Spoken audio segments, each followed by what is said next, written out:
Halo, selamat pagi. Selamat datang di Pikiran Si Supir. Kali ini kita akan coba menyelami tema yang kerap menjadi sorotan dalam keseharian kita ya. Judulnya itu adalah hati yang licik. Hati yang licik ya. Mari kita bersama coba melihat hal ini atau menjelajahi makna sebenarnya di balik istilah ini dan bagaimana kita dapat mengidentifikasi serta menghindari individu yang memiliki hati yang licik. Nah, yang pertama, apa itu hati yang licik? Hati yang licik adalah karakter yang mahir memanipulasi situasi untuk mengambil keuntungan bagi diri mereka sendiri, bagi pribadi mereka.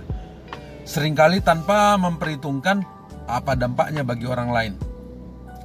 Mereka cenderung bisa menyembunyikan sifat jahat mereka di balik topeng kebaikan dan keramah tamahan mereka, sehingga membuat orang lain itu sulit untuk mengenali niat yang sebenarnya dari mungkin perkataan mereka atau tindak tanduk mereka.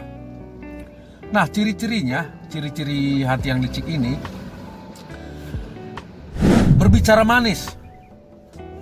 Orang licik biasa menggunakan kata-kata yang manis untuk menarik perhatian dan membangun hubungan. Meskipun terlihat baik, manis ya, namun niat sebenarnya jauh dari kesan yang dibuat. Jadi paling dalam niat sebenarnya itu jauh dari kesan yang ditimbulkan. Kesannya manis, enak untuk didengar, tapi kalau dilihat jauh dalam hatinya, jauh sekali. Bukan begitu maksudnya. Nah, lalu yang lain itu suka manipulatif. Maksudnya apa? Kalian manipulatif ini memungkinkan mereka untuk mencapai tujuan mereka itu tanpa memperhitungkan etika atau moral. Gak peduli etikanya, gak peduli moralnya. Mereka bisa saja memanfaatkan situasi atau kondisi orang lain untuk keuntungan pribadi. Gak peduli mereka apa yang dirasakan orang lain. Gak peduli caranya benar atau salah. Gak peduli ini bagaimana secara moral, gak peduli mereka. Lalu yang ketiga itu tidak konsisten. Sikap dan perilaku mereka berubah-ubah. Sikap mereka berubah-ubah sesuai dengan situasi dan kondisi. Jadi hal ini membuat mereka sulit diprediksi. Orang ini sebetulnya apa sih? Maunya apa? Yang benarnya bagaimana sebetulnya? Mereka bisa tampil berbeda di berbagai konteks atau situasi.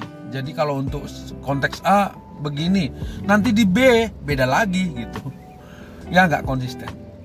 Ya, contoh orang-orang ini dapat ditemukan dalam individu yang selalu bisa menyembunyikan rahasia, seperti memiliki agenda tersembunyi, tapi orang lain nggak tahu ya. Mereka bahkan bisa menjadi pemuja diri mereka sendiri, menciptakan citra yang palsu tentang mereka, lalu berpura-pura baik untuk mendapatkan kepercayaan dari orang lain. Singkatnya, orang ini adalah seseorang yang bisa berperan dalam dua wajah atau lebih. Bisa menunjukkan kedua sisi yang kontras. Sisi satu bisa baik, tapi di sisi yang lain begini. Nah, ini adalah tanda klasik dari perilaku yang licik. Nah, bagaimana kita? Apa yang harus kita lakukan? Atau bagaimana cara menghindari orang-orang seperti ini?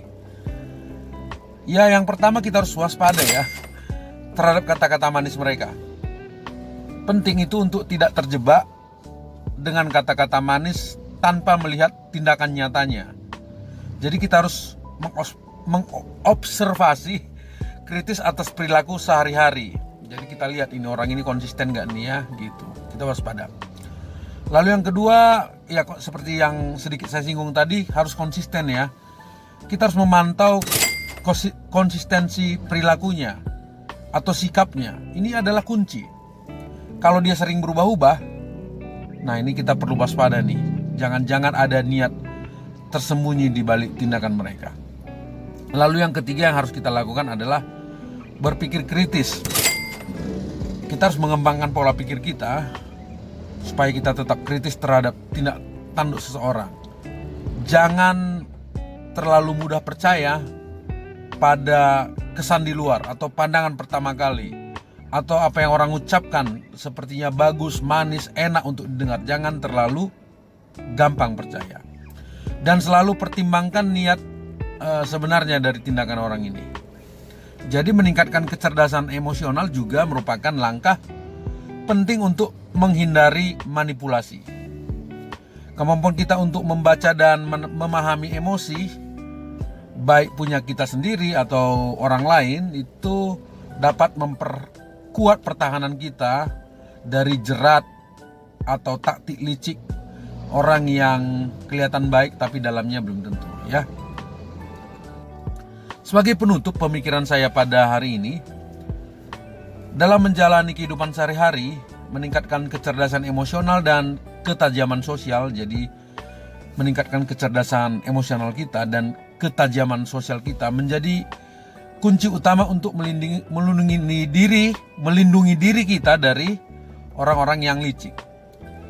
Menyelami lebih dalam tentang ciri-ciri dan contoh-contoh perilaku yang tadi sudah saya sebutkan dapat mempersenjatai kita dengan pengetahuan yang diperlukan untuk menghadapi situasi yang mungkin timbul. Ya, kita semua memiliki peran untuk membangun masyarakat yang lebih sadar dan mampu mengenali tanda-tanda kecurangan. Oke, sekian pemikiran saya pada video kali ini. Terima kasih sudah menyimak pikiran si supir. Dan mari kita bersama-sama membangun pemahaman yang lebih baik tentang dinamika manusia dalam kehidupan sehari-hari. Terima kasih, sampai jumpa.